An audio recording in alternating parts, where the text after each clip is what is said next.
The newsroom, where untold story is revealed. Pastor Aloysius Bugingo agudde mumbi ye ne full figure ebiri ewaabwe mpawuna kimu kisanyusa omubiri gwa Mese Bontwe comedian yafiira mu ggwanga lya America kyalwaddaaki ekiri ekikeesezza leero gutuusiddwa mu ggwanga lya Uganda okwazirana n'amaziga wuno musajja mukulu Honorable Piras Matimba agenze maaso n'okubeera nga ate oba oliawo yeeyama okuweerera abaana ba Mese Bontwe ajjukira nti Mese yaliko mukozi we era mu ngeri y'emu babano Kasuku atabukidde full figure n'amugamba ebintu byo ebyo basajja mivule uno agenze maaso n'okubeera nga alumba Bobi Wine ate nno omuyimbi bamusibye gwa kugogombola omuli zaakaana Deni yakutusako ensonga kusaba video soko jimpere like tambule tuke kulise kinomo ali yagena maaso n'okubeera nga ndaba akadde kano kennyini ate nkusaba n'obwombeefu bw'ekika ekyaggulu soko subscribing bw'omala subscribinga ku mukutu guno osobola ofuna emboozi zonna ze tuteekayo. Kakati no muyimbi King Saha Manisolu Semanda avuddeyo n'aweereza Pastor Aloysius Bugingo obubakira nkusaba video eno njikuwe obirabe.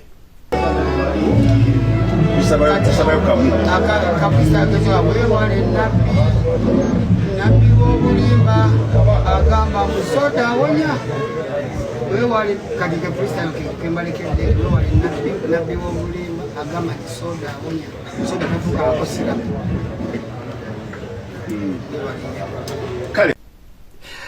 Musajja mukulu ategeezezza nti omusumba omufere yatunda soda n'ebirala nga bwe biri nti kijja najjukirwa nti Pastor Aloysius Bugingo omu ku abo abamazze akabanga akawerako nga bavayo nga balumba ekibiina kya National Unity Platform kwoteeka abakulembeze abakikulembera ate nga King Saha kyekibiina kyakkiririzaamu era omuntu avaayo n'avoola omukulembeze we mwattu aba ajja vaawo bubi naye kakati musajja mukulu amanyikiddwa nga Peter Sematimba avuddeyo ne yeeyama okuweereza Ebuvanjuba nebugwanjuba ewaka wasigalawo ewasinga. Beyond the Newsroom gwe mukutu ogukuleetera ekyo ekisinga katiranga naffe ng'oyita ku noti 771 44 53 ne noti 744 26 45 na bino bikulu tetulanga bafere tetulanga basawo ba kinnansi n'abagwa mu koowe eryo mwebale kutuwagira. Thank you. abaana ba Mese Bontwe era nkusaba olabe ku bintu bino. Enkola nnyingi naye nga kyabanoonya kuleka legacy eri mu abaana be abakulaakulanye beeyagadde bafuuse abantu ab'omugaso abaana mu society. N'olwekyo nga mukwano gwange afiiridde mu maama ekirooto kye tekigwanidde kugenda naye.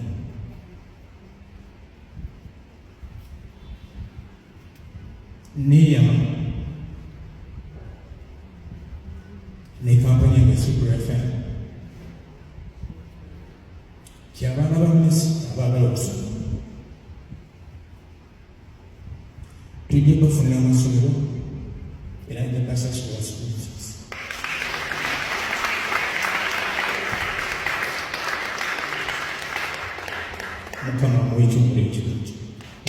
Mu ngeri y'emu ekiro ekikeesezza olwaleero omubiri gwa Mese Bontwe bwe gutyo gwatuusiddwa ku kisaawe Entebbe wakati mu miranga n'okwazira n'eri ab'eŋŋanda n'emikwano nga mwattu bamukubako eriiso ng'atuuka ku kisaawe. Ono nno jjukira nti yafa almost mwaka oguwedde December era wali eri mu ggwanga lye bannaffe aba America era nga teyalwala okuggyako yafuna obulwadde bw'omutima okuba nga gwesiba n'ava mu bulamu bw'ensi eno.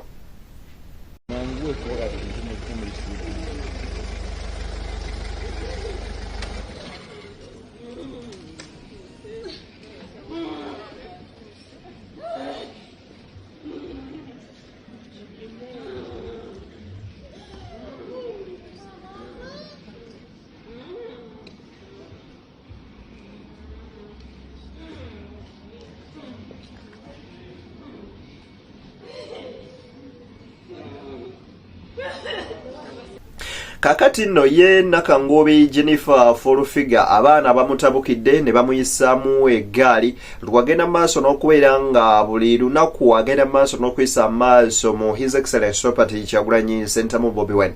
Ebigambo bino nsaba obiwulirizeeko nabyo obirabe.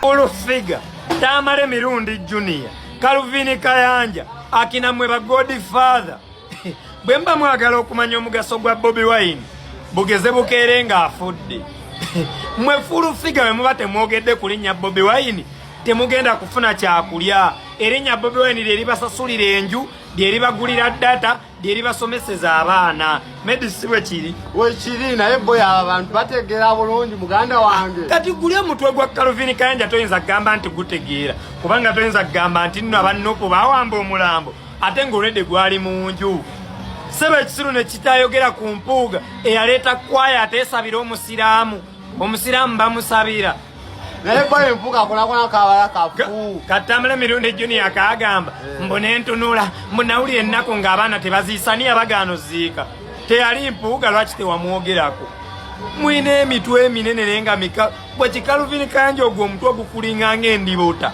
tegulimu yadde obwongo obugenda mu ttampeko ne bujjulamu wabula muli bisiru nnyo bibalagabo. Kakati nno ye Folufiga agenze maaso n'okubeera ng'atabukira buli ssekinnoomu wavaayo n'alumba Jose Chameleone ku bya Juliet zaawedde n'agamba mumuveeko musajja wattu yeeyagale nti waali kati ali singo akuna shida teriye agamba era ebigambo bya Folufiga nabyo katubikuwa birabe. Jose Chameleone anatakimanyi nti ali singo? So what Juliet zaawedde okwagala Jose Chameleone ali singo ani? Ensi yona chimanyi Jose Chameleone ali singo? Toyinza kwogera kigambo ekiti. Munanga ani afumbe we? Ani afumbe we? Daniela. Mbambe. Ngori kubikadde. Nedda. Mukwana ebyayita bireke byerabye. No. Mutu tambuza mutuza mabega nnyo nammwe. Muleke tumuvingeko n'ensi. I'm a J. J is a J. Jennifer, Jose, Juliet. I'm a J. I'm a J. Hey. Charles James. It's okay. I don't know J's Lampangus. I'm a J. Hey. I'm a J. I support J and J, Juliet and Jose. Abo tebasobye wange tebawabulwa. Byebekola bonna. Ya anatayagala mukyala alinga Juliet zawe. Anatayagala mwami alinga Jose Chameleone. Kati anatayagala mukyala alinga Folufiga. Mu ngeri y'emu musajja mukulu amanyikiddwa nga Penge agenze maaso n'otunnyonnyola biki ebyaviiriddeko abantu baneeno Chosen Becky ne Dictator Male okubeera nga batuuka mu mbeera oboolyawo yeefaananyirizaako bw'eti jjukira nti bayawukana era nga waliwo information yagamba nti omwami abadde akuba omukyala n'okumiisa obiira nga yamukuba nga ali lubuto kata mujje mu bulamu bw'ensi eno. Amiru ne Chosen Becky balina ebintu bibiri kyembaagalako era buli omu yafuna munne. Chosen Becky teyandifunye muvubuka mulungi kuzigwanirizaddemu nga Amiru. N'Amiru yeyagala kukola yalina okufuna omuwala anoonya oba yali katale ebiseera byali atunda omuyimbi ensigo yali eyayaanira gwayinza ozzaalamu omwana n'abeera nga asolooza kasente mbu yefuule manager naye nga tayagala kukola. Dokita Amiru tayagala kukola tayagala nko Chosen Becky. Fudem okuva baasisinkanira webati Dr. Amiru abadde yebaka ku bakazi emulungu ninga Chosen Becky abeera bubeeza amuteeka ku TikTok nengo omuvubuka agenda eri yakolera obwenzi lwaki abadde akolera obwenzi oba mu Islam oba ninga gule olabide kuba Amiru yatandika mu yefudde mbu yakola simanyi yayirwaninga Facebook page ya simanyi Chosen Becky ate Chosen Becky laba wabba Amiru amagezi yategeera nti ono omuvubuka ajja kunzirukako n'amuwulamu abaana nga basatu bana nga Chosen Becky ategedde ajja ssanga obuzibu ofuna omusajja eyo. Kakati nno ye omuyimbi vocalist yamanyikiddwa nga Virota webukeredde enkya y'olunaku olwaleero nga amawulire agabunye internet nga kukwatibwa kwe oluvannyuma lw'okugenda maaso n'okuba nga ayeegatta ne mwana muwala n'amufunisa olubuto kyokka ate n'agaana okululabirira n'amutegeeza alugyemu. Okusinziira ku mwogezi wa poliisi mu Kampala n'emiriraano Patrick Onyango avuddeyo n'ategeeza nti mwana muwala ono yagaana okugyamu olubuto era Virota avunaanibwa omusango gw'okugezaako okutta oba okugezaako okugyamu olubuto era nga bw'atunnyonnyola mu mbeera bw'eti. Kituufu omuyimbi ali mu kaduukulu kaffe ku nsonga kyetuyita mu lufuti procuring abortion.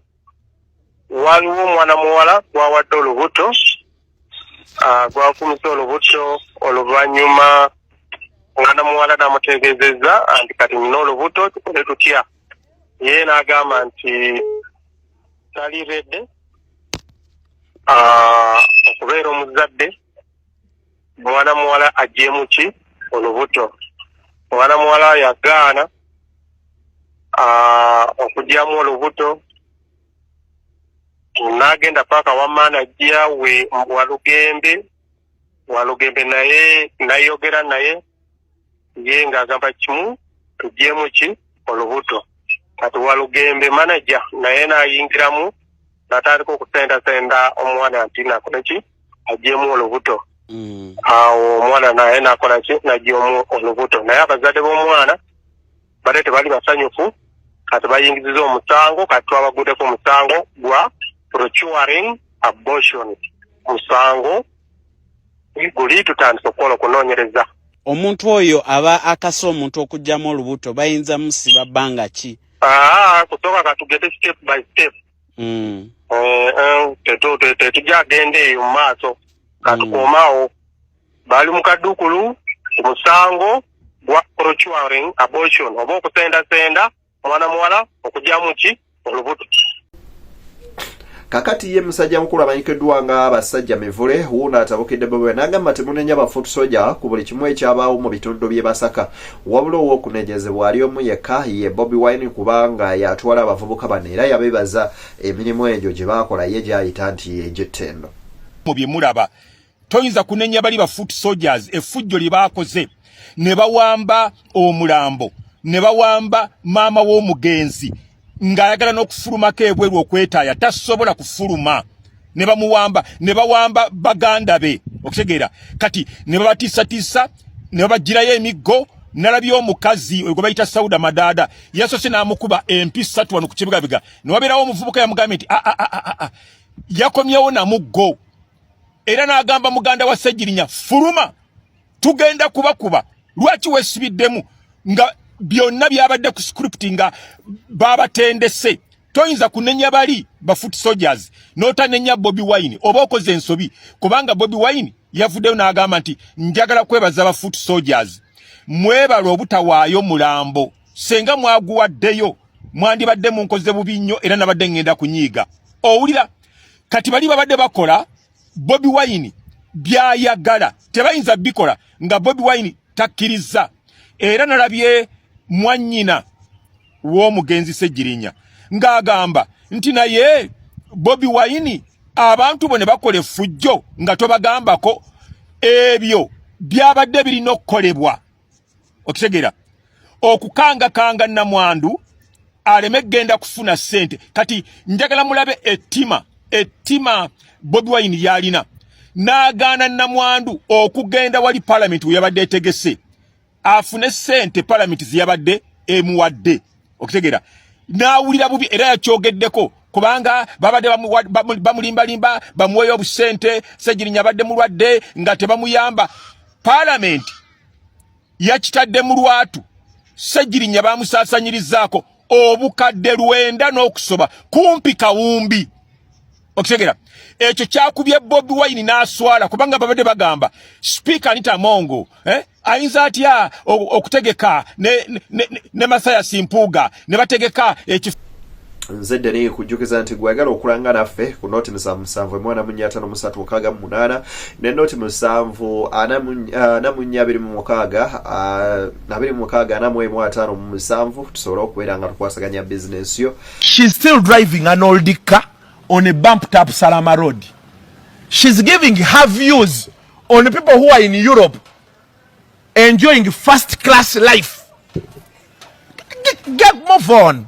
Give people a break. Oshegede. Mpulira. Bagenda date bakyamanyina kumanya nti gyali. Bada! Bayitam. Sente zibatanya ziri mu $. Ziri mu $. Keizi yali yakagenda omwezi gumu ng'aweerera baganda be bali abanywa. Bupuloti bwe wanainake yali yagula wali esseeta. Nampereza sente tukaggale. Okazimbako ekikomera baleme kabba. Nga yakagenda emyezi egi. ate mbagaliza bye munjagaliza banywanyi. God bless you. We meet mu mbozi zaffe endala ezidirira. Tewerabira nti olunaku lubeera wa mukaaga tuba tujja ne program the weekly recap, tuba tukuwa amawulire agatambudde mu wiiki ennambirira n'ogenda maaso n'okuba ng'ogafuna.